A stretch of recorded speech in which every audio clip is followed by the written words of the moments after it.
Былайша айткан кезде тауып жүрген ақша адал ма? Дериватив дегенimiz бүкіл фьючерстар, трейдингтағы опциондар, әртүрлі своптар, сосын CFD деп аталады. Жалпы қай бағытымен айналысқан дұрыс? Халал емес жолдары бар, күмәнді жолдар бар, және халал жолы да бар негізі. Енді 100 есе көбейтіліп жатқан ақша шын мәнінде бар ақша ма өзі? Онда көп жағдайда оған жетпейді. Өйткені шынайы сауда жоқ. Өзгеруіне ставка қоясыз. Барлықтарыңызға қайырлы кеш. Ассалаумағалейкум. Мен Ұлжан Маратқызы, психолог трейдер. Трейдинг саласында 21 жылдан бері келе жатырмын. Қазіргі таңда трейдингтен биржада, жалпы трейдинг әлемінде практика жасап жүргеніме бірнеше жыл болып қалды. Оған өзімнің оқыған ғылыми психологиямды қосып, азын-аулақ қыз-келіншектерге, именно қыз-келіншектерге, ер адамдарға емес, көмектесіп жүрген жайым бар, өз тәжірибеммен бөлісіп жүрген жайым бар. Бұл подкаст менің өмірімдегі бірінші подкаст. Бұл подкастты жасаудағы үлкен ниет болды. Ол Аллах разылығы үшін барша мұсылман осы трейдинг саласында халал харамдығын дұрыстап ажыратып алса, соған сай саудаларынан адал табыс тапса деген ниет. Сол үшін Мұрат ағаны арнайы бұл подкастқа шақырдық. Мұрат аға Аллах разы болсын, келісе қалды. Бұл кісі өзі барлығы реттеліп кетті негізінде. Қайырлы кеш, құрметті тыңдармандар, көрермендер. Ассаляму-алейкум, рахматуллахи ва баракатуху. Есімім Мұрат, фамилиям Қылышбай. Жасым 44-те. Мен соңғы 10 жыл бойы жеке кәсіпте жүрміз. Негізі 15 жыл қаржы саласында жұмыс істедім. Негізі бірінші мамандығы мен саясаттану факультетін бітіріп, сол болашақ бағдарламасы бойынша Ұлыбританияда оқып келдім. Бірақ сол политолог болып оқыдық, бірінші мамандық. Кейін оқуды бітіргеннен кейін мамандық бойынша істемей, банк саласына жұмыс істедім. Сосын 2 жыл журналист болып, тағы да BBC дүниежүзілік қызметі деген бар Лондон қаласында. Сол жақта 2 жыл болып журналист болып істедім. Сосын қайтып келгеннен кейін бірнеше жыл құрылыс саласында жұмыс істедім. Одан кейін сақтандыру саласына кіріп, сол сақтандыру саласында біраз жылдар бойы сол негізі қызметтік дәрежеге жеткен салам сол сақтандыру саласы болды. Сол сақтандыру саласынан кеткеннен кейін 2014 жылы сол жеке кәсібімізді ашып, сол жеке кәсіпте осы күнге дейін жүрміз. Алайда 19 жылы осы халал инвестиция деген терминді бірінші рет естігеннен кейін, бұл қалай екен деп соны зерттеп, кейіннен жасап жүрген кәсібіміз, тауып атқан нанымыз қаншалықты адал, адал емес деген сұрақ мазалағаннан кейін сол сұраққа жауап іздей бастадым. Сол сұраққа жауап іздеу жолында Астанадағы МФЦ-ға жолықтық. Сол МФЦ-ның 2 айлық курстарын бітірдім. Одан кейін бәрібір де қанағат болмады. Сөйтіп сабақ берген ұстазымыз маған айтты: сізде 3 вариант бар: Малайзия, Бахрейн, болмаса Ұлыбритания. Осы 3 мемлекет ислам финанс бағыты бойынша дүниежүзіндегі ең үздік мемлекеттер сол екен. Сөйтіп таңдауым Малайзияға түсті. 20 жылы әйелімізбен екеуміз Малайзия көшіп кеттік. Сөйтіп 2 жыл магистратураны бітіріп, ислам финанс магистры дәрежесіне жетіп, үйге қайтып келгеннен кейін осы саланы дамыту керек, осы саланы енді өзіме аманат болғаннан кейін алған білімді тарату керек деген ниетпен осы Инстаграмда күнделікті ақпаратты тарата бастадық. Сол ниетіміз сол бағытта халал жобалардың пайда болуы, жалпы халал қаржы нарығын дамыту, және де осы бағытта белгілі бір жаңа жоба, жаңа кәсіп ашу деген ниетіміз бар, Құдай қаласа. Машалла. Өте қуаныштымыз, өйткені бізде өкінішке орай қазіргі уақытта сіздер сияқты мамандар аз. Қазір енді соцсеттің қатты дамыған заманында бізде барлық информация сол жақтан алынып жатыр ғой. Енді бізде көбінде мен өзім дін маман емеспін, сондықтан да сізді арнайы ислам финанс маманы болғандықтан шақыртып отырмын да. Мен ол дін маман болмағандықтан, мен ол дін жағынан, қаржы жағынан болсын да айтуға ешқандай хақым жоқ. Оны айтатын бізде адам жоқ. сіздің шыққаныңызға өте қатты қуаныштымыз. Ары қарай дами беріңіз, себебі бізге өте қажет. Мен өзім 21-ші жылы жаңа трейдинг саласына келгенде халал ма, харам ба деген мәселені зерттедім, қарадым, бірақ маған тек қана жаңағыдай галочка болғаны, я сен акциялармен айналыссаң, халал компаниялар таңдасаң, и все, халал трейдинг деген. Мен сол галочканы алғаныма, былайша айтқанда, разы болдым да, и дальше трейдингті зерттеп кете бердім. Жасап жүрдім, жұмыс жасап жүрдім, бірақ ішіне келе, үңіле келе, оның қарау керек нюанстары білім алған сайын шыға берді. Шын керек, білім алған сайын шыға берді. Одан кейін менде уже былайша айтқан кезде тауып жүрген ақша адал ма? Жүректе тыныштық болған жоқ. Тауып жүрген ақша адал ма? Ол қаншалықты адал? Себебі мен өз тәжірибеммен соңғы 1 жылда қыз-келіншектермен бөлісе бастадым ғой. Мен ұстаз деген кішкене атым бар, менде жауапкершілік үлкен болды. Сол себептен осы саладағы, трейдинг саласындағы халал харамдықты жақсылап ажыратып алу қазіргі уақытта өте маңызды, актуалды тақырып болып тұр десем де болады. Себебі өте қатты қарқынды дамуда бізде Қазақстанда трейдинг. Ол енді трейдинг дегенде қазір бізде бағытын сіз ажыратып берсеңіз, бағытына қарамай бізде жалпылама түрде айтады трейдинг деп, бірақ оның бірнеше түрі бар. Осы трейдинг саласында жалпы қай бағытымен айналысқан дұрыс, себебі өйткені трейдинг ол жалпылама ұғым ғой. Оның бағыты өте көп. Бізге қай жағынан бірінші рұқсат етілген, қай бағыты жалпы айналысуға рұқсат деген мәселе. Айтқан сөзіңізбен келсем, өзім байқағаным, әсіресе жастардың арасында трейдинг сұрағы өте актуальды. Және мен таңғалғаным, соңғы кезде жаңа рилстарды көп салғаннан кейін жекеге өте көп адам жазады.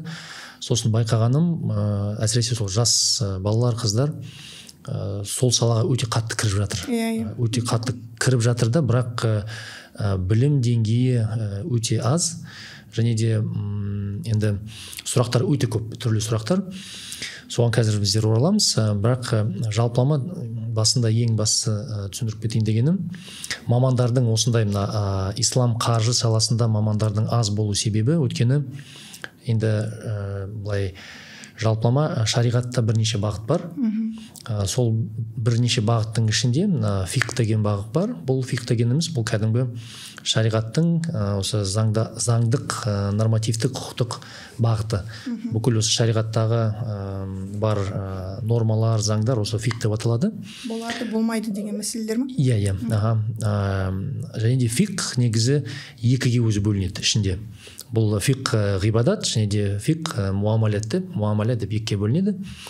Фиқх ғибадат деген бағыты бұл негізі біздің атақты Әл-Асқар университеті, Алматыдағы Нұр Мубарак университеті, осы дунк өкілдері десек те, мешіттердегі имамдардың барлығы осы фиқх ғибадат бағытында оқыған, сол бағытты білім алған. Ғибадат бағыты бұл мұсылманның Аллаға деген құлшылық тәртіптері. Оның ішіне 5 уақыт намаз кіреді, ораза тәртіптері, зекетті қалай төлеу керек, қажылықты қалай жасау керек деген бүкіл құқықтық нормалар осы ғибадаттың ішінде. Ал фиқх муамаля дегеніміз бұл кәдімгі сауда мәселесі. Демек, шариғаттың саудаға қатысты бекіткен нормативті құқықтық ережелері. Сауда болғанда бұл кәдімгі кәсіп, адам мен адамның арасында, мұсылман мен мұсылман арасында дегенде. Осы салада оқытатын университеттердің саны аз біріншіден, және де сол бағытты бітірген мамандардың да саны аз. Қазақстанда бұл бағытта оқып келген мамандар бар негізі, бірақ олардың саны бармақпен былай санап алуға болады. Бірақ ондай мамандар бар, Құдайға шүкір. Мен де сол бағыт, енді жеке өзімнің осы кәсіптегі сұрақтарыма қатысты сол салаға кеттік енді. Сол саланы бітіріп келдік.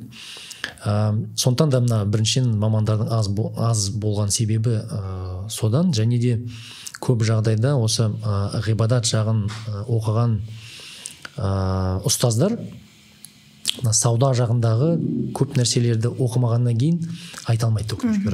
Айта алмағаннан кейін бұл мәселе ашық түрде енді қазір соңғы кездері ақпарат жоқтың қасы. Мен өйткені іздедім аға, өте көп іздедім. Қазақстаннан таппағасын, жаңа айттым ғой, шетелге дейін шығып іздеуге. Иә.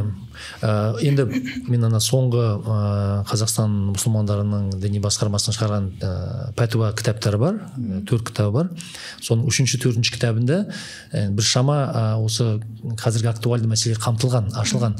Бірақ қазіргі заманда одан да көп сұрақтар туындап жатыр да, сондықтан да ар жағын ашып беретін өкінішке әзірге пәтуалар жоқ.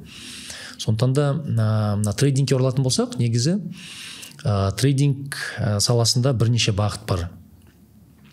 Бұл кәдімгі құнды қағаздар нарығы, биржа дейміз ғой, биржа, сол биржада акция, я болмаса облигация деп сататын адамдар бар.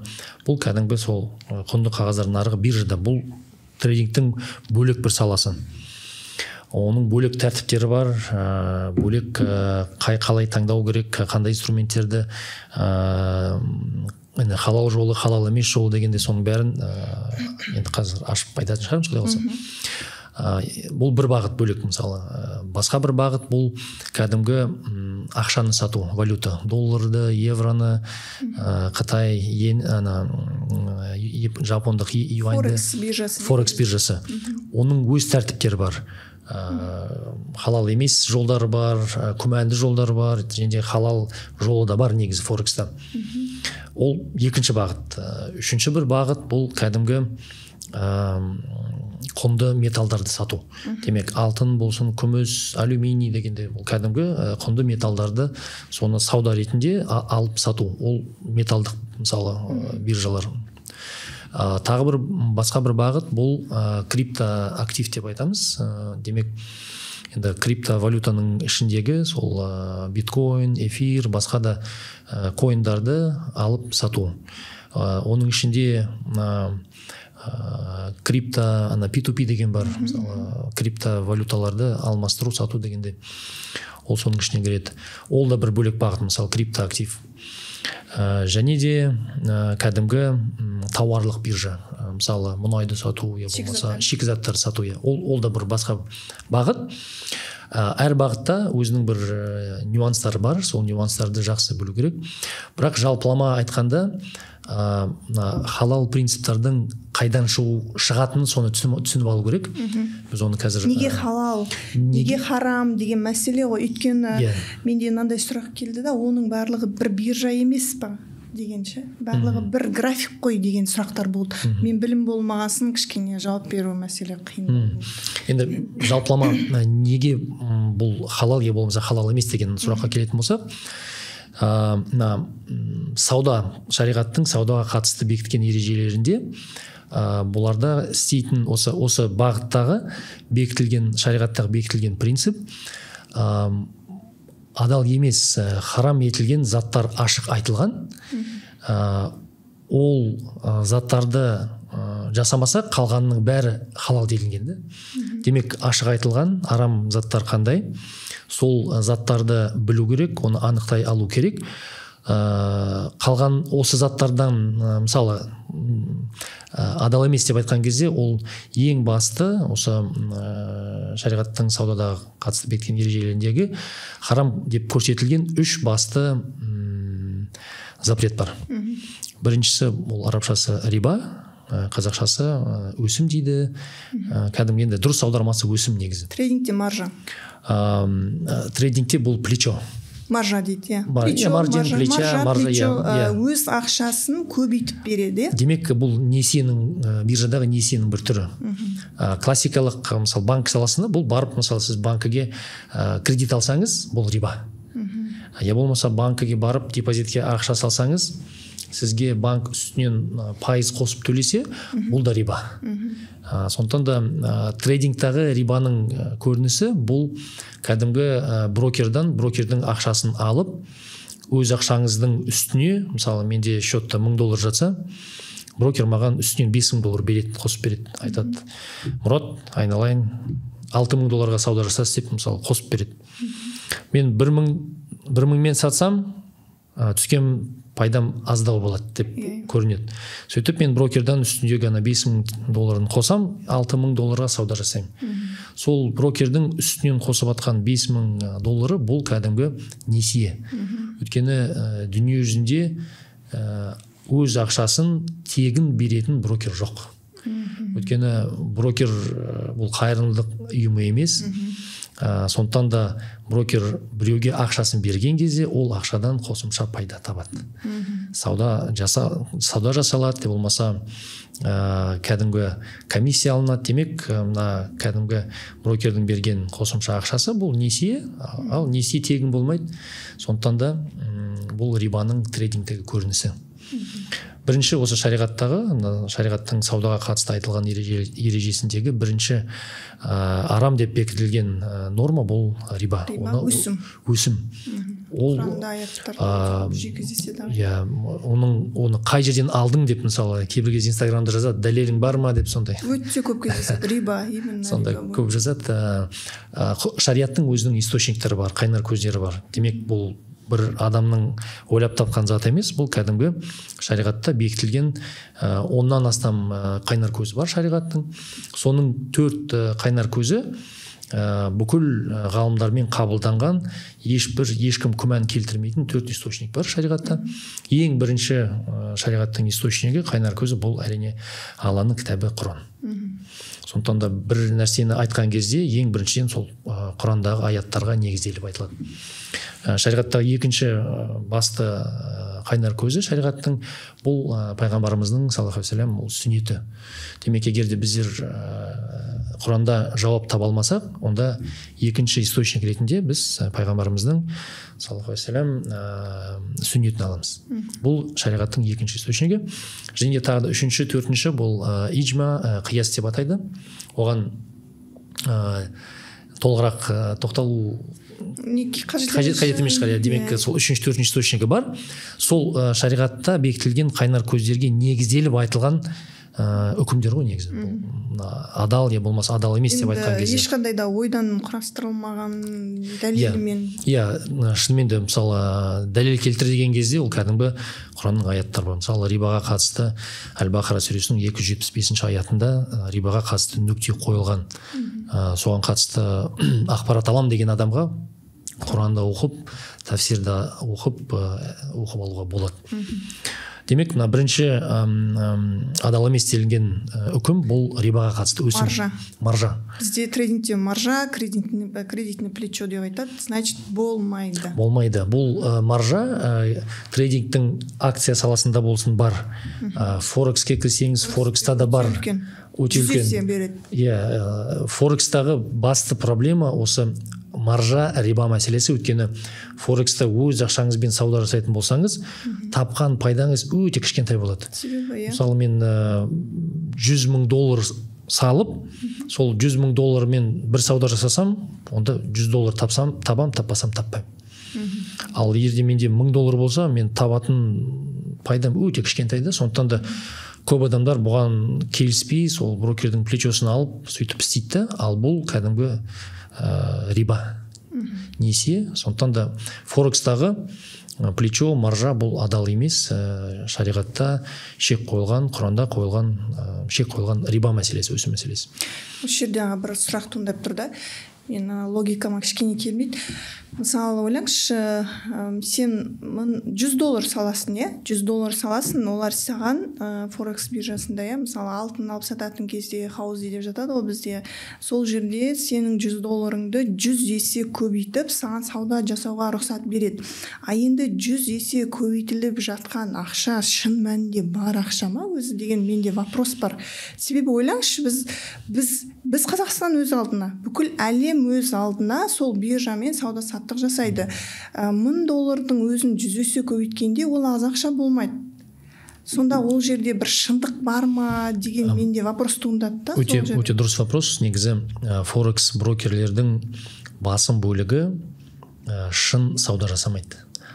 Ана базарға шығады деген термин бар ғой. Базарға шығып, кәдімгідей, мысалы, сіз базарға шығып, мысалы, су сатсаңыз, тура сол сияқты, мысалы, негізі шариғатта ақшаны басқа ақшаға аударуға болады. Бұл пайғамбарымыздың саллаллаху алейхи вассалам хадисінен шыққан, алтын мен күмісті қалай сату және қалай алмастыру деген хадисінен шыққан. демек долларды теңгеге алмастыруға болады. Бірақ оның өз шарттары бар.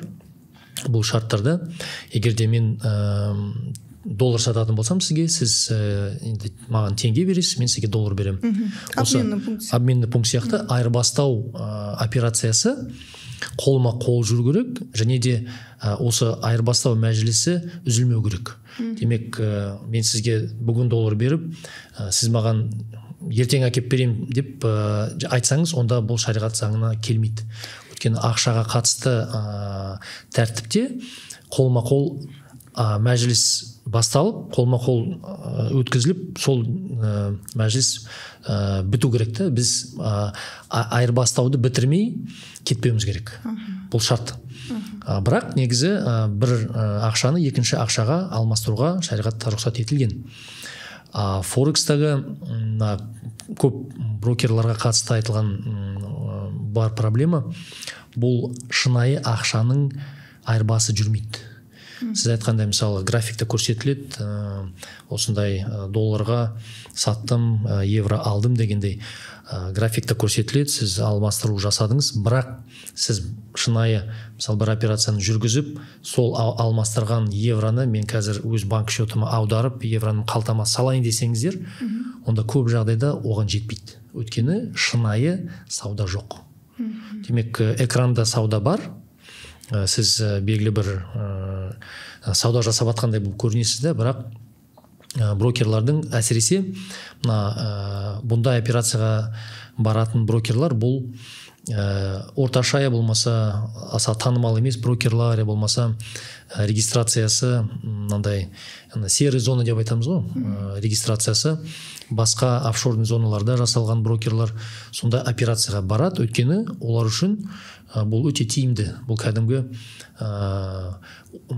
казиноға барып ойын ойнағандай болады да. Өйткені бұлар экранда операция жасағандай болып көрінеді, бірақ брокер үшін бұл кәдімгі компьютерлік ойын сияқты. Бұл жерде брокерлердің мәселесі сияқты, бірақ форексте шынымен де сол плечоны қолданып ақша тауып шешіп отқандар бар ғой. Сонда жалпы егер брокердің несі жалпы шамасы дұрыс болса, форекс нарығында торговать ету, мен просто кішкене ашығырақ сұрайын деп тұрмын да, сізде торговать етуге рұқсат бар ма деген бірінші мәселе. Екінші мәселе, сіз жаңа айттыңыз, ақша деген ол қолма-қол алысу керек. Мысалы, долларда мен пунктқа алып барамыз, оны теңгеге шешіп аламыз, былайша айтқан кезде. Ал осы мен просто форекстің биржасында мен өзім сауда жасап көрген жоқпын. Сондықтан мен ішіне терең үңілген жоқпын. И маған кішкене қызық болып тұр. Жалпы сол форекстің биржасында, енді басқа форекспен айналысып жүрген адамдар бар ғой. Форекстің биржасында жаңағыдай долларды евроға солай ауыстырып жатады. Ол қаншалықты рұқсат бар ма деген мәселе. Осы форекске қатысты халал, 100% халал жолы. Сіз біріншіден таңдаған брокердің шынайы валюта сататынына көзіңіз жетуіңіз керек. Ол үшін әлемдік деңгейдегі ең үздік брокерларды таңдау керек. Өйткені ол брокерлардың лицензиясы, мысалы, Америкада Interactive Brokers деген брокер бар. Бұл енді әлемдік үздік брокерлардың қатарына кіреді. Олардың жұмысын тексеретін кәдімгі Американың қаржылай тексеру агенттігі лицензиясын береді. Сондықтан да бұлар өтірік сауда жасаса, оның лицензиясын айырылады. Сондықтан да ол жағынан халықаралық беделі бар брокерді таңдау керек. Ол бірінші мәселе. Сонда өтірік сауда болу қаупінен сіздер сақтанасыздар. Өйткені ондай қауіп бар негізі. Бұл бірінші, жақсы халықаралық брокерді таңдау форекста. Екінші мәселе, тек қана өзіңіздің ақшаңызбен сауда жасайсыз. Демек, біз айтқан маржа, плечосыз, өйткені бұл риба дедік, өсім дедік, ол адал емес. Сонда тек қана өзіңіздің ақшаңызды саласыз. Бұл екінші мәселе. Үшінші мәселе, сауда жасаған кезде, мысалы, мен доллар салдым өз счетыма. Сөйтіп, енді евро алуым керек. Счеттағы бар ақшама ғана, мысалы, мен $1000 салсам, сол $1000 мен, мысалы, евроға алмастырдым. Алмастыру операциясы қолма-қол жүру керек деп айттық қой. Демек, банк жүйесінде транзакция, мысалы сіз банк арқылы бір адамға ақша аударсаңыз, ол адам 1-2 күнде ақшаңыз түседі. Енді мысалы бір счеттан, мысалы Каспий банктан Халық банкке аударсаңыз, бір я болмаса 1-2 күнде ақшаңыз түседі. Сондықтан да адал сауда жүргізу үшін мен мысалы счеттағы долларымды евроға алмастырдым. Демек мен запрос жібердім,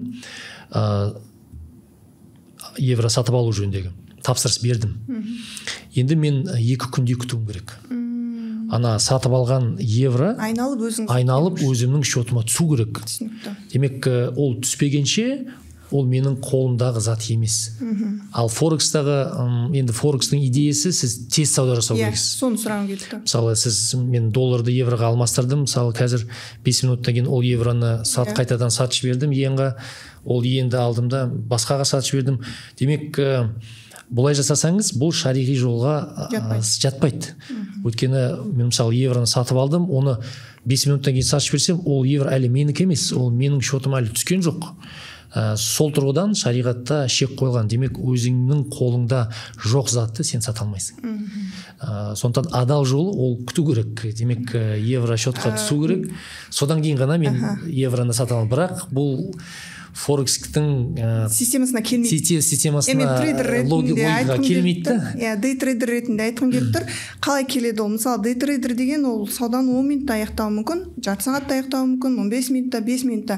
Ал сонда оны күту керек болса, ол дей трейдингке жатпайды. Онда күнде сауда біздің не бойынша, жалпылама ереже бойынша, шариғаттың ережесі бойынша, онда сіз күнделікті оны ары-бері лақтырып алып сата алмайсыз. Сата алмайсыз. Өте бір ауқымды тақырыпты ашқан сияқтымыз да, себебі өйткені бізде рұқсат, мысалы қазір сіздің айтқан сөзіңіз бойынша бар екен ғой, мен дұрыс брокер таңдап алсам, өз ақшамен сауда жасасам жасай берем ғой деген түсінік пайда болып қала ма деп менде қауіп болып тұрды. Енді сіз ашып айттыңыз, оны ауыстыру үшін, мысалы долларды теңгеге ауыстыру үшін, теңгені долларға ауыстыру үшін, ол кемі сол банкте, сол жерде, сол брокерде 1 күн, 2 күн олар сол шынайы түсу керек. Сіз сатып алған ақша сіздің счетыңызға түсу керек.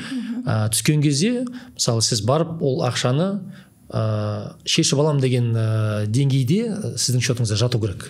Сонда ғана сіз ары қарай сата аласыз. Күнделікті онда мысалы күнде, мысалы әр 5 минут сайын, әрі бері сатып, секунд сайын ол келмейді, өкінішке орай. Енді түсіндім. Келмегеннен кейін Форекстің адал жолы көп трейдерлерға келмейді. Өйткені плечо жоқ, тез сауда жасай алмайсың. Демек тез арада байып кетем деген логика келмейді Форекстің адал жолына. Жалпы трейдингтің өзінің логикасы тез баюға келмейді ғаға. Өзім өйткені осы салада бірнеше жыл жүріп, өзіменді жаңағыдай психология саласында біраз білім алдым. Сол кезде зерттегенде де адамның психологиясы өзі, жалпы қазақтар тез байыған жақсы көреміз ғой. Тез байып кетсек болды. Бізге бір тез баюдың жолын көрсетсе, ештеңе көзіміз көрмейді, тек соған барып тез байысам деген принципті ұстанамыз да. Ал шын мәнінде мен айтар едім, трейдингке қызығып жүрген кісілер болса, трейдинг тез баюдың жолы емес. Трейдинг оңай ақшаға апаратын ауыр жол. Осы нәрсе бізде көп жағдайда ашылып айтылмайды. Өте дұрыс айттыңыз. Өйткені көп жағдайда осы әсіресе жастардың қазіргі мен байқағаным трейдингтің ішінде инструменттер деп айтылады, деривативтер, қаржылық деривативтарға басым бөлігі соған кіріп жатыр да. Бұл CFD болсын, бұл опциондар, бинарный опцион дейді. Сол әртүрлі тез арада байып кететін инструменттерге көп адам кіріп жатыр да. Өйткені ойлайды, трейдинг осы екен деп ойлайды, барып кіремді, қазір күн сайын өзіме бір керекті ақшамды тауып алам деген логикамен кіріп жатыр адамдар. Оның логиканың түбінде не жатқан білесіз бе? Инстаграмдағы күнде таргетке салынып жатқан рекламалар. Мен күніне отырып, үйде отырып, жарты сағатта, 10 минутта $500 таптым, $300 таптым, $2000 таптым, $4000 таптым. Сен жұмыста жүрсің таңертең кешке дейін ақымақ болып. Сен келсеш тез баюдың жолы бар. Ал ол жерге ашып ешкім айтып жатқан жоқ. Мысалы халал харамдық мәселені біз енді ғана көтеріп, сіз ғана былай ашып айтып, брокерлердің мәселесін көтеріп, жаңа форекстің рыногында қаншама нюанстар бар, соның бәрін ашып айтқан ешкім жоқ. Бізде тек қана енді мүмкін курс сатып жатырған кісілердің кішкене ауыр тиюі мүмкін ол кісілерге, бірақ шындығында сол болып жатыр. Кел, сені тез баюға үйретем. Трейдинг тез байытын жол емес деп айтатын мен өзім. Осы мына тез байып кететін деп уәде беретін инструменттер бұл қаржылық дериватив. Дериватив дегенде бұл ағылшынның сөзі derive. Derive дегеніміз шыққан деген сөз ғой. Демек белгілі бір тауарды сатудан шыққан мынандай экзотический инструменттер. Бірақ оның артында ешқандай актив жоқ. Мысалы мен су сататын болсам, бұл кәдімгі қолға ұстайтын кәдімгі тауар. Шариғатта ауаны сатуға болмайды. Демек сіз сауда жасасаңыз, белгілі бір сипаты бар, белгілі бір халал пайдасы бар затты сата аласыз. Сол сатудың мысалы адал жолдары бар. Егер мен сізге су сататын болсам, мен сізге сол судың сипаттамасын беруім керек.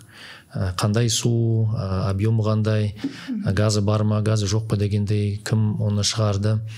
Бүкіл қандай сипаттамасы бар, мен 100% сол сипаттаманы беруім керек. Бағасын бекітуім керек. Сөйтіп біздер адал сауда жасайтын болсақ, мен сізге өз бағамды ұсынам. Сипаттаманы 100% бергеннен кейін сіз ойланып, сізге керек па, керек емес па деген шешімді қабылдағаннан кейін, я келсеңіз, бұл сауда адал болады. Ал жоқ затты, мына дериватив дегеніміз бүкіл фьючерстар, трейдингтағы опциондар, әртүрлі своптар, сосын CFD деп аталады, contract for difference. Біз оған жеке тоқтаймыз. Негізінен оны әдейі ұстап отырмыз. Себебі біздің өкінішке орай Қазақстанда 80-90% мен білетін осы SFD ма? CFD. Сол брокерлерді қолданылады. Ол өте ауқымды тақырып. Мен негізі сізді подкастқа шақырып, сізге өтініш жасағанымыздың басты мәселесі осы болды.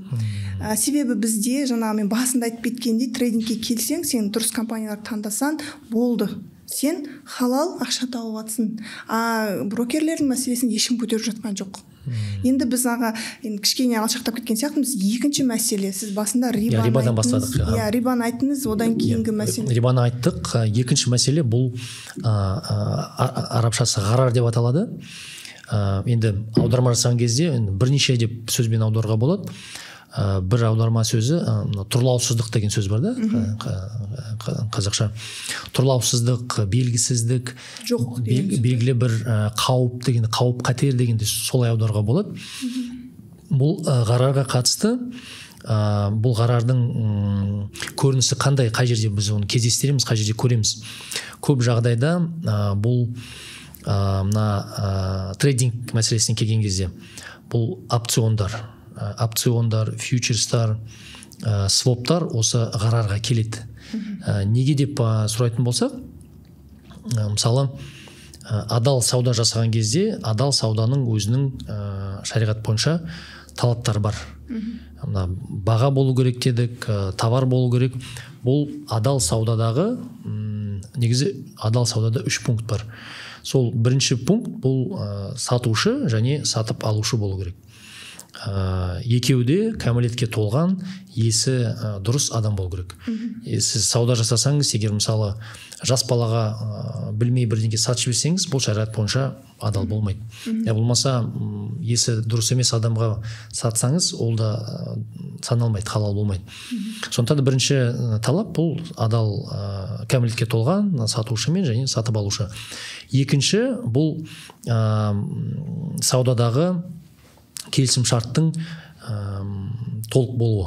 Демек, тауардың сипаттамасы болу керек, тауардың бағасы бекітілген болу керек, баға мынандай белгісіз, не болмаса өзгеріп тұратын дәрежеде баға болмау керек. Сол екінші шарты. Және үшінші шарты бұл қабылдау, демек мен ұсыныс жасаған кезде сатушы ретінде сіз сатып алушы болсаңыз, мысалы екінші пунктті біздер бәрін мен 100% судың сипаттамасын бердім сізге, бағасын бекіттік. Сөйтіп үшінші пункт бұл сауданы қабылдау. Демек сіз келісімшарт жасаған кезде жазбаша мысалы сіз қол қойсаңыз, бұл келісімшартымыз адал болды, мен ұсыныс жасадым, сіз қабылдадыңыз, демек саудамыз адал болды деген пункт. Мына ғарар мәселесі, белгісіздік, қауіп қатер деген екінші пункттан шығады, бағаның бекітілмегені. Мына опциондардың проблемасы ол бағаға қатысты белгілі бір өзгеріс. Өйткені опцион дегеніміз бұл болашақтағы бағаның өзгеруіне қатысты жасалған не ғой? Құрал. Сондықтан да мына опциондардың, фьючерстардың шариғат тұрғыдан адал емес болып саналғаны, өйткені адал бизнеста, адал саудада бағаның бекітілмеуі бұл үлкен тұрлаусыздық, үлкен қауіп қатер болып саналады. Сондықтан да сол тұрғыдан опциондар, фьючерстар халал емес болып саналады. Рұқсат етілмеген. Екіншісі ол жаңағыдай рұқсат етілмеген түрмен айналыспау. Екіншісі бұл келісімшартта бір қауіп қатердің болуы. Мысалы бір жай қарапайым мысал келтірейік. Машинамды ұрлап кетті. Табыла ма, табылмай ма, ол енді белгісіз. Табылу да мүмкін, табылмау да мүмкін. Мен сізге келіп айтсам, машинаның бағасы мысалы $50,000, оны ұрлап кетті, мен оны саған сізге $10,000 сатам. Сондай келісім жасайтын болсақ, шариғи тұрғыдан бұл келісімшартта қауіп қатер бар. Өйткені егер ертең машина табылмай қалса, сіз берген $10,000 сіз күйіп кетеді. Жоқ дүние ғой. Жоқ дүние. Өйткені оның бар болуы я жоқ болуы ол бізге, маған да тәуелді емес, сізге де тәуелді емес. Сондан да бұндай шарт шариғат тұрғысынан халал болып саналмайды, бекітілмейді. Я болмаса бұл тәртіптер қайдан шықты деп, мысалы, егер адам дәлел бар ма деп сұраса, бұл дәлелдері пайғамбарымыздың саллаллаху алейхи вассалам хадистерінен шыққан. Ол кезде оны сол пайғамбарымыздың заманында саллаллаху алейхи вассалам кейбір адамдар мысалы суда жүзіп жүрген балықтарды сатқан. Сыртынан. Мен әлі ол балықтарды ұстап алмадым, бірақ мен оны саған сатам дегендей. Я болмаса аспандағы ұшып жүрген құсты саған сатам, қазір барам да оны ұстап алам, сен оны сатып ал дегендей. Я болмаса ешкінің сауылмаған сүтін сатады. Барма, я болмаса туылмаған қойды сатады деген, лақ сатады деген. Демек, жоқ дүние ғой былайша айтқанда. Жоқ дүние, оның бар болуы я болмауы бізге тәуелді емес. Ол қауіп қатер бар да, өйткені егер белгілі бір жағдайда бізге тәуелді болмағаннан кейін жоқ болуы мүмкін да. Мысалы сіз құсты ұстап алмауыңыз мүмкін, болмаса балықты ұстап алмауыңыз мүмкін, бірақ уже сауда жасалып қойды, мен оны сатып жібердім. Демек сатып алған адамның ақшасы күйіп кетуі мүмкін. Сондықтан да сол қауіп қатер бар. Иә, мынандай мәселе ғой, бізде көбіне бүйтіп айтады да, енді дінге енді келгісі келіп жүрген, мүмкін діннен хабар жоқ кісілер, осылар неменеге ананы харам, мынаны халал дей береді, бір бас ауырту осылардікі, неге бітпейтін харам дұрыс. Бұл жерде білуге болады, қарауға болады, біздің дін ислам өте пәк, әділ дін екендігіне. Себебі қараңыз, сіздің жоқ нәрсеңізге бұл жерде күмән болғандықтан запрет қойылып жатыр да. Бұл жердегі запрет қойылған мәселелердің астында күмәнді, адамға зиян келетін дүниелер болғандықтан запрет қойылады. Осыны адамдар түсінсе екен да. Өте орынды айттыңыз. Себебі менің өзіме де келісіп жатады, сендер осы харам дейсіңдер, ананы болмайды. Ол бостан босқа харам болған жоқ қой. Бізде бәрі, енді қазақ бәріміз мұсылманбыз дейміз ғой, енді шошқаның адал емес екендігін білеміз да, харам екен. Ол бостан босқа харам етілген жоқ. Біздің ағзамызға жаңағы зияндығы бар, лас жануар екендігін енді қысқаша айтқан кезде. Ал қазіргі көтеріліп жатқан мәселелердің артында да осындай дүниелер бар деп айтқым келеді да, жалпы осыны халық түсінсе, осыны енді дінге келіп жатқан кісілер түсінсе, біз оны бір еріккеннен, бір іш пысқаннан, оны сіз бір барып, бір уақытыңыз көптігінен оқып келген жоқса, былайша айтқан кезде, оның артында хикмет бар үлкен. Өте дұрыс айттыңыз, өйткені жалпы шариғаттың басты мақсаты бұл жақсылықты тарату және жамандықты тыю. Басты мақсат сол. бұл шек қойылған заттардың болуы әсіресе саудадағы, мысалы риба дедік, ғарар дедік, бұл жағдайлар саудада болса, онда адамдардың бір-бірімен қарым-қатынастың үзілуіне, я болмаса туыстық қарым-қатынастардың үзілуіне әкеп келеді, соғады. Сондықтан да шариғаттың басты мақсаты жақсылықты тарату болғаннан кейін, жамандықты тыю болғаннан кейін, бұл заттарды шариғат әдейі белгілеп айтып отыр. Бұл заттардан қашу керек, аулақ жүру керек. Сонда жасаған саудаңыз әділетті болады. Жасаған саудаңыз екі жаққа да тиімді, екі жаққа да пайдалы. Былайша айтқанда адамның пайдасы адамға зиян келмей мақсатта ғой. Дұрыс. Шариғат сол жағын ғана қарайды негізінде. Енді үшінші мәселеге қысқаша тоқталып. Үшінші мәселе бұл майсир деп аталады арабшасы. Таза аудармасы құмарлық ойын. Ставка құмарлық ойын. Көп жағдайда құмарлық ойын деген кезде біз казиноны мысалға келтіреміз. Казиноның сипаттамасы қандай? Демек, майсир құмарлық ойынның шариғатта адал емес деп бекітілген себебі қандай деп егер сұрақ қоятын болсақ, басты сұрақ, мысалы үшін бір адам адал кәсіп ашты, магазин, дүкен ашты, мысалы жинап жүрген ақшасын алды да тауар сатып алды, дүкен ашты, арендаға алды. Демек, бір сауда жасаймын деген бір талпыныс жасап жатыр, бірақ тәуекелге барып жатыр. Оның ашқан дүкені жүремі, сауда жүремі, өте тәуекел риск өте көпті. Бірақ нәтижесінде, егер де ол шынымен де сол дүкенді ашып, саудасы жүріп, барлығы аман есен ойдағыдай болса, бұл адамның өз ауылы болсын, не болмаса ел экономикасы деңгейінде белгілі бір қосып атқан жақсы үлесі бар. Өйткені бұл сауда жасап жатыр, адамдарға жұмыс беріп жатыр. Енді бәрібір позитивті үлесі бар ондай адамның. Енді екінші жағында, арам жағында құмарлық ойын. Мысалы, адам казиноға барып құмарлық ойын жасайтын болса, ол да мына бірінші адам сияқты жинаған ақшасын белгілі бір тәуекелге қояды. Казиноға мысалы рулетка деген ойын бар ғой. Қара, я болмаса қара сандар бар, қызыл, я болмаса қызыл сандар бар. Адам барады да, мысалы қызыл санды таңдайды, сол қызыл санға өз ақшасын қояды. Ол да тәуекелге барып жатыр. Жинаған ақшасын тәуекелге тығып жатыр, рискке барып жатыр. Бірақ ондай тәуекелден ешқандай үлес, ешқандай пайда жоқ. Экономикаға, айналымға, елдің дамуына ол рисктан, ол тәуекелден ешқандай үлес нөлді. Бұл сондықтан да шариғат тұрғысынан бұндай құмарлық ойын адал емес. Өйткені сіз тәуекелге барып жатсыз, бірінші адам сияқты, бірақ одан ешбір нәтиже жоқ. Тек қана өзіңізге зиян шегіп жатсыз да бұндай тәуекелден. Ол жерде былайша қарағанда болады, болмайды деген сияқты қойылып жатыр дейсіз ба? Осы жерде мен жаңағыдай ставка бойынша кішкене сөз қозғап қалдыңыз ғой. Мен сізді бұл рилстарыңыздан көріп қалдым. Өте көп сізге запрос Capital.com брокері бойынша келді.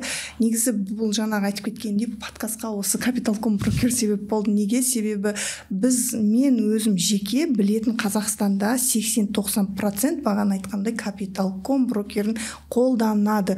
Өте тиімді жасап қойған, өте тиімді, маржасы тиімді. Басасын кнопканың, ақшаң Каспиге түседі. Енді ол жерде әрине жаңағы мен кейін зерттеп қарасам, ол жерде ескертпелер бар екен, негізі олар тағы да ескертіпті. Өте қауіпті брокерлердің бірі, өте қолдануға келмейтін жаңағы ставка мәселесін айттыңыз. Осы Capital.com-мен айналысып жүрген кісілер сонда ставка қойып жүр ма деген менде сұрақ бар. Қысқаша бірақ кәдімгі ставка. Мен айта кетейінші, Capital.com-мен егер сауда жасап жүрсеңіз, адалынан акциямен дұрыс акциялар таңдап алып, бірақ мен адал сауда жасап жүрмін деп Capital.com-мен жасап жүрсеңіз, онда сіз ставка қойып жүрсіңіз. Дұрыс. Ашып бәрін қазір түсіндіріп кетейік. Негізі өте көп запрос түсті шынымен де Capital.com қалай деп. Өйткені бәрі соны қолданады ғой. Көп адамдар запрос жібергеннен кейін мен өзім тіркелдім. Барып Capital.com-ға компьютерден отырып тіркелдім. Тіркелу қиын емес екен. Құжатымды бердім, сосын телефоннан бетім тексерді, сөйтіп ID тіркелдім, көрдім. ана Капитал.комның сайты керемет екен. Қарасаң өте ыңғайлы, мысалы өте әдемі істелінген, алтынның котировкасы бар, акциялардың котировкасы бар, криптоның котировкасы, қымбат металдардың котировкасы, түрлі нәрсе бар, бәрі бар оның ішінде. Және де адам мысалы алтынды таңдасын, болмаса Tesla акциясын таңдасын. Соны таңдаған кезде мен шынайы бірдеңке сауда жасап жатырмын деп ойлайды. Өйткені кәдімгі график көрініп тұрады. Кәдімгі графиктер, өзгеріс, бағалары барлық бағалар бәрі шынайы, мысалы өзгерістердің бәрі шынайы көрсетілген. Мысалы динамика, алтынның өзгеру динамикасы, болмаса Tesla акцияларының өзгеру динамикасы кәдімгі биржадағы өзгеріспен бірдей. Алайда басты айырмашылық CFD дегеніміз не? Көп адамдар кірген кезде осы CFD дегенді байқамай қалады да, я болмаса байқағанның өзінде бұның не екенін түсінбейді. CFD дегеніміз бұл басында айтқандай қаржылық деривативті инструмент. Демек белгілі бір активтан шыққан жасанды қаржылық инструмент. Аға осы жерде бір қазақтар қандай бір қарапайым халыққа, өйткені мен осы мәселені көтерген кезде маған мынадай сұрақ келді. Ол брокер емес па? Брокердің барлығының қызметі арада жаңағы айтады ғой бізде биржамен жаңағы арадағы сауда саттықты ұйымдастыру. Осы жерде бір жалпақша бір қарапайым тілмен түсіндіріп айтыңызшы, CFD жаңағыдай жоқ дүние ма сонда? Мысал үшін біз қарапайым мысал үшін акцияны алып сатып алған жоқпыз, тек қана ауадағы акцияның атын алып сатып жатырық па деген мәселе ғой. Біз мына CFD дегеніміз, сіз ешқандай акция сатып алмайсыз, алтын сатып алмайсыз, биткоин ештеңе сатып алмайсыз. Сіз тек қана бағаның өзгеруіне ставка қоясыз. Қарапайым мысалы, біз телевизор қарап отырайық. Телевизорда мысалы футбол ойыны өтіп жатыр. Біз екеуміз спорласамыз. Қазір 10 минуттан кейін бір команда гол соғады. Мен соған ставка қоямын. Сіз айтасыз, жоқ, ол команда гол соқпайды. Мысалы, кәдімгі олимп қой. Кәдімгі олимп сияқты. Мысалы, Челси мен Манчестер ойнап жатыр. Мен айтамын, қазір Челси гол соғады. Сіз жоқ, Манчестер гол соғады. Соған сол өзгеріске мен мысалы $100 тегем, сіз $100 тегесіз. Біз телевизор қарап отырмыз. Демек, біз матчқа қатысып отырған жоқпыз. Мына матчқа біздің ешбір қатысымыз жоқ. Бірақ біз сырттай отырып телевизор көру арқылы өзіміз ставка қойып отырмыз. CFD туры солай. Біздер телевизордан акциялардың бағаларының өзгеруін қарап отырамыз. Алтынның бүкіл экранда көрсетілген заттардың бағасын көріп отырамыз. Бірақ біз ол заттарды сатып алмаймыз. Жай графиктегі. Жал графиктегі кәдімгі сызықтарға ақша қойып отырмыз, былайша айтқанда. Кәдімгі бір кино көріп отырғандай боламыз. Бұның дәлелі, егер мысал үшін мен акция сатып алып жатырмын деп ойлайтын адамдарға бір сұрақ. Егер де Капитал.ком арқылы шынымен де Tesla акциясын сатып алдым деп ойлайтын болсаңыз, бұл акция қайда тіркелді? Негізі трейдингтегі шарт бойынша сіз өзіңіз білесіз. Мысалы, сіз акцияны сатып алсаңыз, сол акцияны бекітетін, жазып алатын депозитарий бар. Мысалы, мен Tesla акцияны сатып алсам, бұл акция менікі, демек мен Tesla компаниясының құрылтайшысы болдым деген сөз ғой. Сол акция маған менікі екенін растайтын арнайы депозитарий бар. Сол депозитарийда, мысалы, мен шынымен де сол акцияны сатып алсам, ол бекітіледі, ол тұрады. Мысалы, мен интерактив брокерс арқылы сатып алдым, бірақ ол акция менің атыма тіркелді. Ол енді менікі. Сіз сатпасаңыз да өзіңіз мен сатпасам да, ол менің атымда тұрады. Егер брокер ертең банкрот болып жоғалып кетсе, менің сатып алған акциям менің атымда тұрады. Сізде құнды қағаз бар, құнды қағаз бар, өйткені я болмаса алтын болсын, металды счетта мен алтын жатады. Мен ертең барып сол алтынды маған машинама тиеп беріңдер деп приказ берсем, барып мысалы сол жақтан машинама тиеп алып кететіндей дәреже болуым керек. Ал Капитал.комда ондай нәрсенің жоқ. Егер де мен сатып алған алтынды маған әкеп беріңдер, мен оны алып кетейін десем, брокерске айтады, айналайын, біз алтын сатпаймыз. Бұл CFD, бұл алтынның бағасының өзгеруіне қойылып жатқан қаржылық инструмент. CFD мен зерттеген кезде де көрдім, сол жерде актив жоқ бұл жерде деп жазған. Олар ашық жазған. Актив жоқ. Біз көрдіңіздер ме? Көрдіңіз, біз өте, енді бұл өзіме де қатысты. Мен CFD-ді шын айтқанда естімесем, зерттемес едім да. Былайша айтқанда дін жағынан болсын да, қаржылай жағынан болсын, өте сауатсызбыз ба деген маған ой келеді да. Енді рас, мен осы жерде бір тағы да ескертіп кетейін. Егер де әрбір кісі өзінің тапқан ақшасының адалынан болуына мән беріп, дұрыс халал компанияларды сауда саттық жасап жүрсе, адал ақша тауып жатырмын деп, бұл жерде қарау керек брокер бар. Ол қазіргі таңда өте қолданып жатқан Capital.com. Capital.com-мен сіз сауда жасадыңыз ба, сіздің халал компания таңдағаныңыздан ешқандай пайда жоқ. Ешқандай пайда жоқ. Осы мәселеге әрбір кісі жаңағыдай мән беріп қараса деймін да, әсіресе адалынан ақша тапқысы келетіндер. Өте дұрыс. Өйткені Capital.com бұл шынайы акцияларды сатпайды. Өйткені Capital.com-да жазылған, бұл CFD сататын арнайы брокер. Мен сол бүкіл жасап жатқан тірліктерінің барлығы сол CFD арқылы, демек, мына бағаның өзгеруіне жасалған кәдімгі ауа ғой. Ал мына майсир деп айттық, шариғатта шек қойылған 3-ші пункт құмарлық ойын. Құмарлық ойынның көрінісі, құмарлық ойында екі жақтың да жеңетін варианты жоқ. Мысалы, мен казиноға барған кезде мен қызылға қоям, екінші вариант мысалы қара. Егер қара түссе, мен ақшадан ұтылам да, бүкіл 100% ақшамды жоғалтам, казино ұтып алады.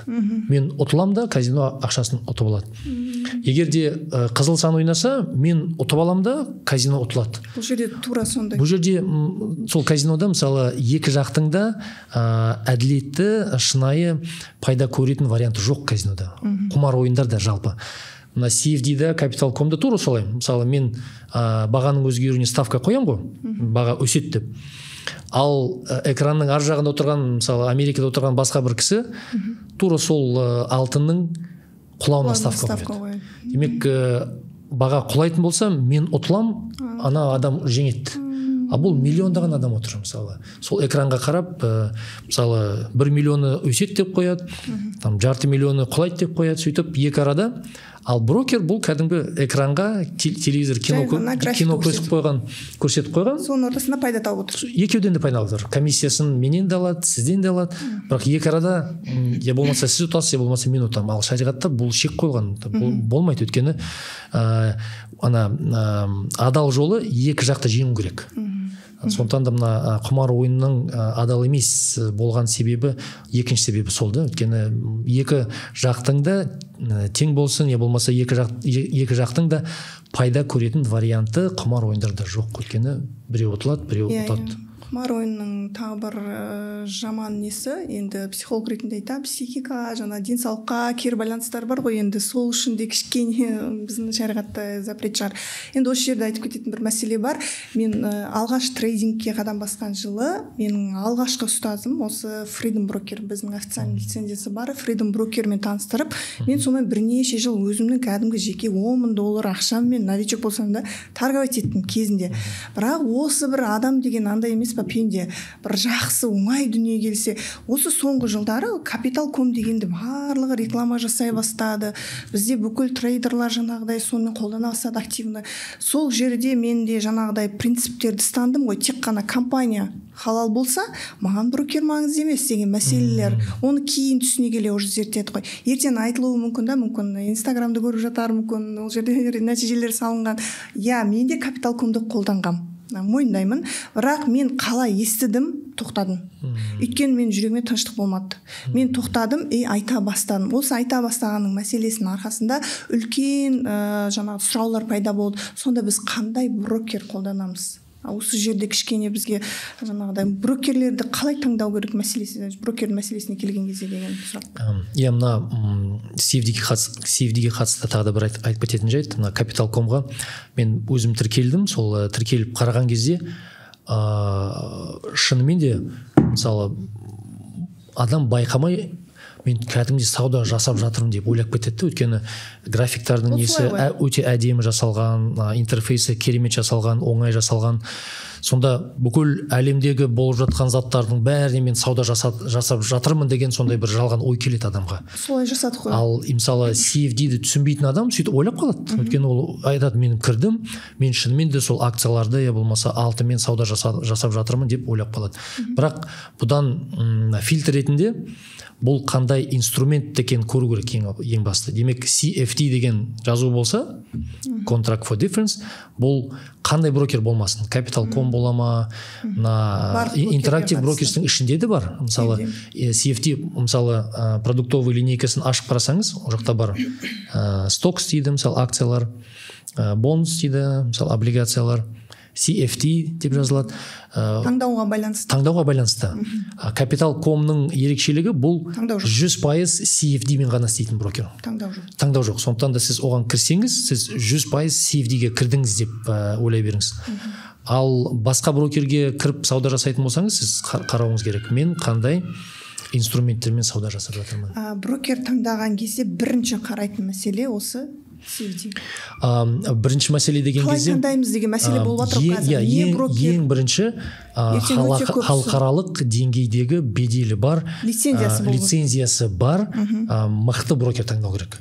Мысалы мен білетін брокерлардың ішінде, өзім тіркеліп, өзім сауда жасаған брокерлардың ішінде жақсы көретін, ұнататын брокерім Interactive Brokers. Өте танымал мықты брокер. Өйткені ол әлемдік деңгейдегі ондыққа кіретін әйгілі брокер. Көп жағдайда мысалы тыңдармандар мынау брокер қалай адал емес пе, мысалы атын түгел ешқашан естімеген брокерлерді өте көп қазір. Өте көп. Мысалы мен таңғалғаным қаншалықты брокерлардың саны таңғалдым мен шын керек. Өйткені мынандай ат жібереді, анандай ат жібереді. Мен қараған кезде бәрін кіріп тіркелуге мүмкін емес та. Бірақ былай атының өзінен бір белгілі бір күмән түсу керек та. Сіз кім арқылы істеп жатырсыз? Өйткені мынандай танымал емес, жаман юрисдикция тіркелген брокер арқылы істейтін болсаңыз, бәлкім ол сізге сіз акция сатып алып жатырсыз деп айтуы мүмкін, бірақ арт жағында шынайы сауда жоқ. Ол Capital.com сияқты телевизордағы бір ойыншық картина көрсетіп жатқандай болады да. Өйткені брокер үшін ол тиімді. Ол сіздің ақшаңызды, сіз ақша салдыңыз, ол ешбір шығынсыз, мысалы шынайы акция алып, тіркелу операциялар жасайтын болса, ол брокер үшін кәдімгі шығын.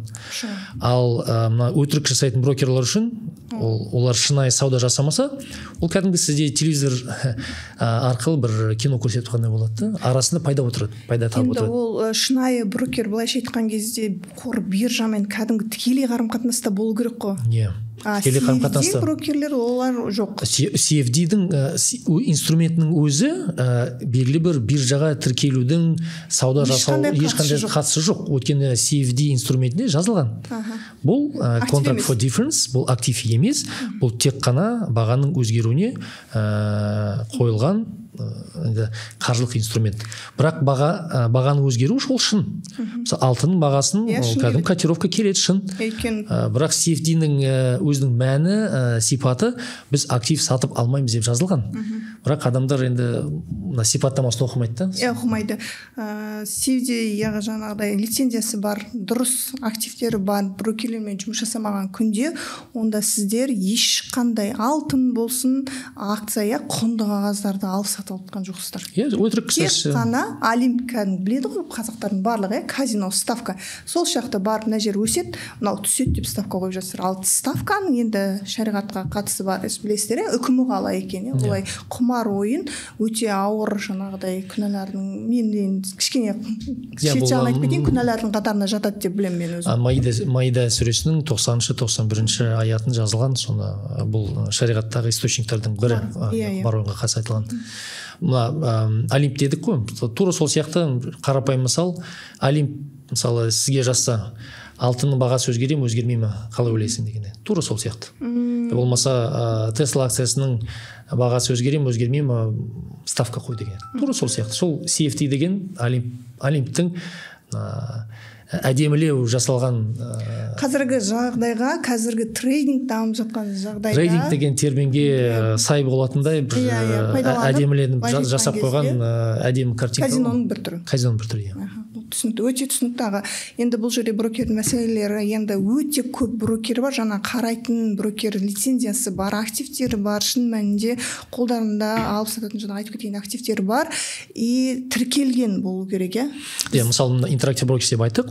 Демек бұл кәдімгі Американың қаржылай агенттігі лицензия беретін әлемдік брокерлардың тізіміне кіретін брокер. Бұлар өтірік сауда жасайтын болса лицензиясынан айырылады. Өйткені бұл әлемдік деңгейдегі кәдімгі Американың қаржы агенттік тексеретін мықты брокерлардың бірі. Бірақ ол брокер енді дәстүрлі классикалық брокер болғаннан кейін шариғатқа сай келмейтін инструменттерді де ұсынады. Оның ішінде опциондар да бар, CFD де бар, фьючерс та бар. Бірақ адам мысалы мен шариғи жолмен, адал жолмен сауда трейдинг жасаймын десе, онда сол инструменттерді қолданбай дұрыс инструменттерді қолдану керек. Бізде Қазақстанда Freedom брокер мен қолданып келем әлде? Брокерларға қатысты мысалы Қазақстанға келсек, лицензиясы бар, брокер арқылы сауда жасайтын болсаңыз, проблема жоқ.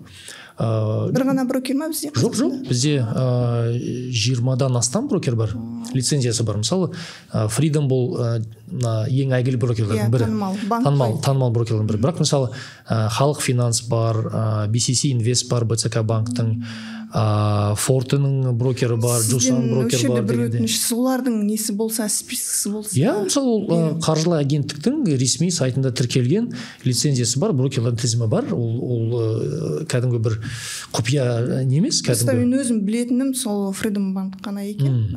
Өте әйгілі болғандықтан, алғаш танысқандықтан сол. Бірақ бұл жерде тағы да адамдар былай ғой. Өзі құнды, былай качество жақсы дүниелер өзі қымбаттау тұрады ғой деген мәселе да. Бүйтіп айтады да, Freedom банкты қолданайық енді, өзіміздің Қазақстан бір проблема болып қалса офисіне барсын. Өйткені мен офистарына барғам, бізде Астанада бар офистары, ауадағы дүние емес десем, комиссиясы қымбат қой деген мәселе бізде мәселе болып жатыр да қазіргі уақытта. Енді ол болса да ғой, шын нәрсе, бар нәрсе, құнды нәрсе, лицензиясы бар нәрсе, ол өзінің жұмысына сай комиссия ұстайды ма деген мәселе ғой. Негізі егерде таңдау тұрған кезде сіз лицензиясы бар, тексеру астында жүрген капиталы бар, капиталға қатысты, мысалы брокерлік лицензия алу үшін Қазақстанда ол мысалы оңай емес. Сонда лицензия алу үшін сіз белгілі бір деңгейдегі ақшаны капиталға құйып, өзіңіздің бір жауапкершілігіңізді алып, сонда ғана мысалы лицензия ала аласыз. Кез келген компания барып мен сауда жасаймын деген рұқсат жоқ. Сондықтан да таңдаған кезде мысалы тағы бір мәселе, көп сұрақтар келеді, ал халал брокер қандай деп. Шыны керек, Қазақстанда 100% халал брокер деген брокер жоқ. Бірақ сіз халал трейдинг жолын біліп алсаңыз, қарапайым кәдімгі Freedom арқылы да сауда істеуге болады. Сондықтан да таза брокер 100% халал болу керек деген талап жоқ. Демек, сіздің саудаңыз халал болу керек. Ал брокер ол кәдімгі проблема жоқ, бірақ лицензиясы бар, дұрыс активтері болу керек. Лицензиясы бар, дұрыс активі бар, ертең жауапкершілігін өз мойнына алатын деңгейдегі брокер болу керек. Ол кәдімгі делдаун. Сіз не алам десеңіз, ол сізге алып береді. Сіз не алатыңызды жақсы білу керексіз. Ал кім арқылы алғаныңыз, ол да маңызды, бірақ 100% халал деген ондай брокерлер жоқ. Оны да мен зерттеп көрдім. Енді осы жерден тағы бір сұрақ туындайды. Бізде өте көп реклама көбейіп кетті. Сен трейдингті ол өз алдына оңайлығын өз алдына қойып қойды. Енді сен өз ақшаңды салмай, жай ғана 15.000 теңге салып, $5 мың проб компаниядан счет алып, трейд жасайсың деген мәселе. Мен өзім, енді пендеміз ғой, менде қызық көрдім. Мен бірақ көп жағдайда түбін кішкене қазып, қарап көруге тырысамын. Бізде трейдерлардың ортасы бар, мен араласатын, сол трейдерлардың ортасына салып көрген кезде біз қарадық, компаниялар қолданатын барлық нәрселерді қарадық. Ол жерде күмәнді зат өте көп. проп компаниялардың арасында күмәнсат өте көп. Неге десеңіз, шын мәнінде ол проп компания деген не зат, мен түсінігім бойынша, ол сізге өз ақшасын инвестицияға беріп, сіз ол үшін жұмысшы болып трейд жасап, сол ақшадан бөлсесіздер. Ол негізі проп компанияға жұмыс жасау деген мәселе сол ғой. 80-де 20, 50-де 50 бөлсесіздер тапқан пайданы. Ал шын мәнінде өз ақшасын сізге салып беретін проп компания, инвестиция жасайтын мүлдем жоқ па дедім мен. Ол өте санаулы ғана екен, және де проп компаниялар көп жағдайда ауада тұрған ақшалар, менің зерттеуім бойынша, бірақ толық көзім жеткізген жоқпын. Және де олардың көбісі сіздің ақшаңызды қайтармай, сіздің керісінше салған 15 мың теңгеңіз минусқа кеткен, оларға үлкен пайда алып келіп, жабылып қалуға тырысады деген. Осы проп компаниялар туралы қысқаша ақпарат. Рұқсат па, жалпы па деген мәселе. Проп компанияның жарналап жатқан, компаниялардың жарналап жатқан методикасы, мысалы біз ақша саламыз, сен сауда жасайсың, біз табысты бөлісеміз деген айтып атқан принципі, бұл негізі шариғаттағы мудараба деген концепция бар. Мудараба концепциясында бір жақ ақшалай инвестор болады, екінші жақ жұмыс жасайды. Бұл шариғаттағы негізгі адал формат. Мен де адал деп түсіндім. Адал формат. Біз, мысалы, мен инвестор болып сіз жұмыс жасайтын болсаңыз, бұл форматта біз таза табысты қалай бөлісетінін алдын ала келісуіміз керек. Бірақ 100% өз ақшамен кіретін инвестор рискке, тәуекелге бару керек. Ал жұмыс жасайтын адам, оның тәуекелі, оның рискі, уақыты, өмірі, энергиясы, репутациясы, оның үлесі сол. Бірақ таза табыс болса бөлісеміз, таза табыс болмаса бөліспейміз. Бұл шариғаттағы кәдімгі бекітілген адал серіктестікті жасаудың бір форматы, адал форматы. Бірақ мына проп компаниялардың менің түсінуім бойынша, мен шыны керек 100% әлі оны зерттемедім. Өйткені алдағы уақытқа өзім жоспарыма қойып қойдым, проп компаниялар тіркеліп, ішіне кіріп, қарап зерттеу деген. Бірақ менің сезуім бойынша, бұлар кәдімгі CFD сияқты өтірік картинканы көрсетеді. Мысалы, сіз $10,000 салдыңыз, шынайы ақшаңызды, мен сізге картинкада көрсетем, мен үстінен $90,000 салдым, сен $100,000 сауда жасап жатырсың, таза табысты бөлісеміз дегенде. Сөйтіп, салған 90,000 ол өтірік ақша болуы мүмкін. Және де жасап атқан саудаңыз да өтірік сауда болуы мүмкін. Ал бірақ нәтижесінде сіздің салған ақшаңыздан олар белгілі бір комиссиясы болса, не болмаса минусқа кетіп қалды деп көрсеткеннен кейін сіздің ақшаңызды керісінше олар табыс табады. Мен өте көп сол нәрсені, біз өйткені кәдімгі профессионалды түрде айналысатын трейдерларды танимын, араласам, сол жерде ол кісілер айтады да, кейбір проп компаниялар керісінше осы сізді шақырып ақшаңыз салдырып алады, $100 ма, $200 ма, сіздің минусқа кеткеніңіз оған выгодно, былайша айтқан кезде тиімді. Солай, енді ойлаңызшы, өзіңіз жаңадан трейдингке келген адам, ол бірінші минус жасайды ғой. Ол қалай ол проп компанияны қолданады? Мен енді проп компанияны қолданып көрген жоқпын, өзім қолдануға қорықтым, кішкене сескендім, бірақ мен айтушы едім, трейдингті оқытып, осы трейдингті реклама жасап жүре, сен өз ақшаңды салмай-ақ, сенде үлкен мүмкіндік бар, 15,000 теңге ғана салып, $100 ғана салып, пәленбай мыңмен ақша жасауға. Сіздер олай реклама жасамаңыздар. Мен проп компания туралы айтып жатқан жоқпын, бұл жерде трейдер маман ретінде айтып жатырмын. Трейдингке келген новичок ол ақшаның барлығын жоғалтады, оның пайдасын проп компания көреді. Сондықтан олай новичок адамдарды, алғаш трейдингке қызығып жүрген кісілерді, енді трейдингке бағыт, енді білмейді ғой, трейдингке келіп ішкі кухнясын көрмеген адам, ол трейдингті бір чудо көреді, шын айтайын аға. Мен өзім сол чудо көріп келетін кісілерге өте қатты ренжіп, қатты сөйлейтінім бар да. Себебі қараңыз, кез келген мамандықты оқу үшін, медицина саласы болсын, кез келген мұғалімдік сала болсын, сен бірінші курстан оқисың. 4 жыл, 9 жыл, 11 жыл, бәріміз бір мамандықты оқыдық. Одан кейін барып оның сен 4 жыл оқыдың екен деп келіп сен жұмысқа алмайды ол жерде. Сен 0 жаңағыдай тәжірибе дейма, сондайдан өтесің, өзінің жаңағыдай қиындықтары болады, үйренесің. Сен жай ғана дәрежең көтеріледі ғой. А бұл трейдинг дәл солай. Трейдинг негізі әлемде ең элитный жұмыс деп айтып жатады негізі, бірақ көп жағдайда бізде элитаға бір аптада, бір айда, бір жылда жеткісі келеді. Мен айтатын едім, трейдинг мидың саласы ғой. Сосын трейдинг үлкен бизнес. Сол жерде ол адам дайын болу керек үлкен риск алуға, үлкен бизнесқа келуге. Көп жағдайда жетістікке жеткен адамдардың өмір баяндарын қарасаңыз, олар өмірлерінде риск алған адамдар да. Жалпылама стандартта емес, бір стандарттан шығып, жекеше риск алып өмірлеріне содан кейін жетістікке жеткен адамдар. Осы жерде айтатын мәселе, трейдингте ақша бар. Трейдингте халалынан ақша табуға мүмкіндік бар. Енді трейдинг болмайды деген мәселе жоқ. Бірақ трейдингті бірінші орында білім алып, одан кейін практикасын дұрыстап жасап, ақырында ставкаға айналдырмай, дұрысынан орнықса ғана ақша алады деп айтқым келеді осы жерде. Өте дұрыс айттыңыз, 100% мен келісем. Мына проб компанияға қатысты қазір ойлап жатқаны бұл кәдімгі лотереяға ұқсайды. Демек, мына жаңадан бастап жатқан новичоктар келіп 10 мың теңге болсын, 5 мың теңге болсын, 15 мың теңге аз ақшаларын сатады да, ол 100% ұтылады. Бірақ арт жағында пайдасын көріп жатқан сол проб компания.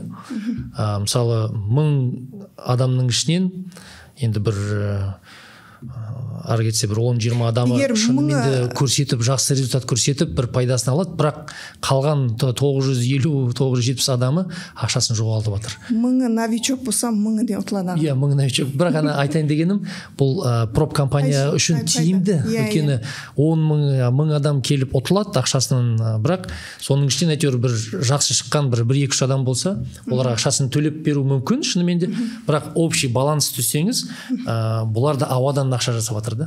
Ұтылғандардың пайдасынан бір әйтеуір кішкентай бір процентін төлеп қояды, бірақ арасында пайдасын көріп жатқан сол проб компаниялар. Бұл жерде проб компанияны реклама жасап жүргендердің құлағын алтын сырға, сіздер үлкен жаңағыдай екі жағдайда өте ауыр жаңағыдай адамның психологиялық, қалай десем ол екен, психологиялық халіне мүмкін жаңағы шариғат жағынан да үлкен жақсы емес дүниелер жасап жатсыздар деп айтқым келеді. Неге? Себебі бұл жерде біріншіден новичокқа ешқашан проб компания беруге болмайды.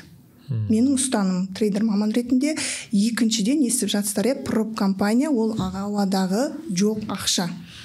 Екі жағдайда сіздер былайша айтқан кезде адамға зияндарыңызды келтіріп жатсыздар. Ал біздің ислам ешқашан сенің адамның зияны тимеу, сенің біреуге зияның тимеу керек дейді ғой.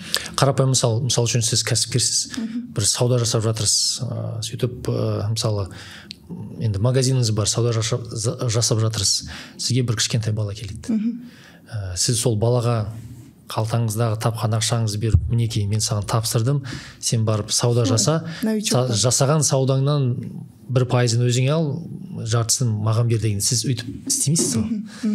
Демек, бұндай проб компаниялар не үшін өйтіп істеп жатыр деген сұрақ туындау керек та. Өйткені бала ақшаның бар. Өйткені сіз есі дұрыс адам болсаңыз, сіз өз жинаған терген ақшаңызды тәжірибесі жоқ бір кішкентай енді жаңадан кіріп жатқан адам трейдингке, ол да бір жас бала сияқты ғой. Мысалы, түк нәрсені білмейтін, әлі көрмеген. Ондай жас нәрестеге, жас балаға сіз өз ақшаңызды, өз бизнесіңізді табыстамайсыз, егер шынайы келетін болсақ. Сосын бір айтайын деген бір мысал, мен жеке өзімнің тәжірибем. Мен осы трейдингке бірінші кірген кезде пандемиядан кейін кірдім, осы 20-шы жылдың тамыз айларында кірдім. Сөйтіп пандемия басталған кезде нарық құлады ғой, биржа құлады, біраз құлады. Сөйтіп экономикаға көп ақша құйылғаннан кейін Америка ақша құйды, Британия ақша құйды. Демек, өте көп ақша биржаға түсті. Сөйтіп соның арқасында акциялардың енді пандемия кезінде 20 триллион доллар басып шығарылды Американың казначейство үкіметі. Сөйтіп ол ақша таратылды, компанияларға берді, жеке адамдарға берді. Демек, американдық компаниялардың, адамдардың қолында жоқтан ақша пайда болды. Сөйтіп ол ақша не істейді? Енді ол ақшаны барады да акцияға салады, фонды биржаға салады. биржаға енді сіз сатып аласыз, мен сатып аламын, басқа адам сатып алады, акциялардың бағасы өсе бастады. Өйткені сұраныс өсті да, өйткені адам ол бостан босқа өспейді ғой. Бостан босқа өспейді. Сұраныс өскеннен кейін, өйткені қолда артық ақша пайда болды, адамдар сатып ала бастады. Сөйтіп сұраныс өскеннен кейін кәдімгідей биржадағы акциялардың бағасы өсті. Кез келген қандай бір жаман компания, мысалы 10 жыл өспеген компаниялардың өзі өсе бастады. Мысалы 20 жыл өспеген компаниялар. Сөйтіп адамдар, мен жеке өзімде мынандай бір мен табыс таба бастадым. Енді салған ақшамды шығарып үстінен плюс 70%-дай таптым. Сонда менде бір жалған сезім пайда болды. Мен трейдингтің бір көкесін көріп алдым, мен қандай мықты трейдермін деген өзімде бір енді нәпсі ойнап жатыр ғой. Сонда бір сезім пайда болды да. И сол кезде нарық өсіп жатқан кезде әртүрлі телеграмдағы каналдағы сигнал беретін жеке тұлғалар бір олар брокерда емес, лицензиясы да жоқ. Әйтеуір бір жеке бір мен мастер, трейдингтің мастерімін деген адамдар сигналдарын сата бастады. Көбейіп кетті өте. Сонда мен байқағаным, нарық өскен кезде ақыл беретін, өзінің сигналдарын сататын мықты деген трейдерлар бастан асады. Ал нарық құлаған кезде адамдарға сигнал беріп, өзінше былай өседі, былай нетеді деп айтып жатқан адамдардың бәрі су сепкендей болады да, өйткені. Бұл не да, сондай нарық құлаған кезде бәрі ақылшы дейсің ғой. Барлық шындық судың үстіне шығады. Өзі сигналдың мәселесін өте жақсы қозғадыңыз. Мен өзі жалпы, мысалы, сіз енді мүмкін жаңағыдай инвестиция, активтерге ақшаны салып қою, swing трейдинг кішкене ұзақырақ ұстау деген мәселені айтып жатсаңыз, day трейдингтің өзінде күнделікті алып сататында бізде сигнал береді. Сосын бізде қазір Қазақстанда ванговать еттім деген мәселе өте көп. Мен енді Алла сақтасын, ол дінде ванганың түбінде не жатқанын бәріміз білеміз ғой. Бірақ осы қанша жерден пал аштым, ванговать еттім дегеннің өзінде ол нарық қой. Осы сигналмен мен жұмыс жасауға мүлдем қарсымын. Себебі әрбір адам, біз енді адалынан ақша тауып жатырмын деп отырмыз, өзіміз еңбек етуіміз керек қой. Жұмыс миымызды жұмыс жасатуымыз керек, анализ жасауымыз керек, биржаның бағытын қарауымыз керек. Өзімізге жауапкершілікті алып, ешкімнің сигналына сенбей, өзіміз алып сату керекпіз. Сонда ғана бір жағынан адал ақша болатын сияқты. Сіз ойлаңызшы, сигналдың бір екінші тұсы мен ойынша ставка сияқты. Себебі сен вообще рыноктан хабарың жоқ, или басыңды ауыртқың келмейді. Сен просто анау айтты, примерно өседі осылай. Ол да білмейді, потому что ол биржа. Сен соған салдың, отып кетсең, жақсы оны мақтадың, сен отылсаң, сен оны қарғайсың. Мен оны талай естігем. Сонда сигнал беруші де, алушы да, былайша айтқан кезде биржада дұрыс келмейтін. Өз басынан өткен тәжірибе, мысалы, тура сол бір сигнал сатқан бір кісіге жазылып қойдым, нарық өсіп жатқан кезде. Оның стратегиясы жылдар бойы құлап жатқан акциялардың өсуіне сигнал береді. Нарық өскен кезде шынымен де өсті. Сөйтіп бір кезде мысалы басында мен ол қандай компания екен, шынайы активтері қандай екен, бір ақпарат оқып зерттегенмін. Бірақ біраз уақыттан кейін ерінгеннің соншалықты адамның берген сигналын 100% шын деп алып сатып аламды. Сөйтіп сауда жасап жүрдім. Бірақ нарық құлаған кезде сол сигнал берген адамның берген компаниялардың бәрі сосын минус 70, минус 80, минус 90% дейін құлады акциялардың бәрі. Сосын мен бірнеше 3-4 жылда ұстадым да, сосын минуспен сатып жібердім. Сол үшін бұл биржада өзің басыңды жұмыс жасатуға тура келеді. Жұмыс ретінде қарағыңыз келсе, ешқашан ешкімнің сигналына сенбеңіз деп айтатын едім. Өйткені бұл биржаға ешқандай гарантия жоқ. Мен өзім осы уақытқа дейін көзім жеткені, биржаға ешқашан гарантия жоқ. Өзіңіз білім алып, тәжірибе жинақтап, өзіңіздің жаңағыдай тәжірибеңізге байланысты биржаның бағытын анықтап, сол арқылы сауда саттық жасаған дұрыс болады. Енді өте бір маңызды сұрақ қалды бізде, уақытта таяп қалған екен. Шорт шорт мәселесі. Бізде шорт деп жүрік. Сіздің рилстарыңызды көріп, мен де кішкене шорт басқаша түсініп жүрген екенбіз деп, енді аудармасы дұрыс болмай қалған ғой. Шортингтің мәселесін кішкене қысқарақ айтып жіберсеңіз. Шортинг мәселесі болмайды деп. Мысалы шортинг деген қайдан шықты? Шорт және де лонг деген сол ағылшынның терминологиясы. Шорт дегеніміз мысалы short investment strategy деп атайды ағылшынша. Демек қысқа уақытқа бағытталған трейдинг стратегиясы. Мысалы мен бір акцияны бүгін сатып алдым, ертең бағасы өссе, мен ертең оны сатам. Бұл халал жолы. Егер де мен мысалы халал акцияны алып, қысқа мерзімге алып сату ғой. Қысқа мерзімге алып сату. Ол да алып сату. Ол алып сату, онда проблема жоқ. Арзаннан алып қымбатқа сату. Осы шатасырады қазір. Арзаннан алдыңыз, қымбатқа саттыңыз. Қысқа мерзімге. Ең бастысы сатып алған акцияңыз халал болу керек. Ең бастысы. Ол арақ шарап шығаратын компания емес, шошқаның етін сататын компания емес, мысалы риба процент кредит беретін компанияның акциясы емес, Каспий банк, Халық банктың акциясы емес дегенде. Осы өте айту керек сияқты Қазақстанда өте ауқымды. Демек сатып алған акциялардың өзі халал болу керек. Сатып алдыңыз, бағасы өсті ме, саттыңыз, бұл адал, проблема жоқ. Бұл қысқа мерзімге бағытталған трейдинг стратегиясы. Оның ар жағында қарама-қарсы стратегия, бұл ұзақ мерзім стратегия, лонг деп атайды. Мысалы, 1 жыл болсын, 2 жыл, 10 жыл, 15 жыл бір акцияны сатып алдыңыз, ұстайсыз. Ұзақ мерзімді, ұзақ мерзімді, мысалы, 2 есе, 5 есе, 10 есе өседі деген мақсатта, кәдімгі инвестиция. Бұл ол да ешқандай шариғатта проблема жоқ. Ең бастысы халал акция болу керек. Брокеріңіз дұрыс болу керек, халал акция болу керек. Брокеріңіз шынайы брокер болу керек. Демек өтірік қана картинка көрсететін брокер емес, халал акция болу керек, және де тек қана өз ақшаңызбен сатып алу керексіз. Сол 3 тәртіп, соны жасасаңыз 100% барлығы дұрыс болады. Шортинг. Енді шортинг мәселесі. Шортинг мәселесі бұл мүлдем басқа стратегия. Бұл шортинг стратегиясында шариғат тұрғысынан қандай проблема бар? Енді шортинг дегеніміз не екенін түсініп алайық. Бұл мысалы сіз брокер, сізде мысалы ұзақ мерзім стратегия, сіз Apple акциясын сатып алдыңыз, басқа акциялар сіздің балансыңызда бар, шотыңызда бар. Сіз оны 10-15 жылға сатып алдыңыз, ол қимылсыз сізде тұрады. Мен келемін сізге айтам, сізде тұрған Apple акциясын мен қарызға ала тұрайын деймін. Мен қарызға алам, сізге арендасын төлеймін. Бүгін мысалы Apple акциясының бағасы $100 тұрады. Мен оны сізден қарызға алам акцияны. Демек ол акцияны қайтару менің мойнымда. Соны аламда, акцияда мысалы ол сіздікі емес деп мысалы жазылмаған, мен оны сатыш берем. $100 бүгін. Бірақ бұл акцияның бағасы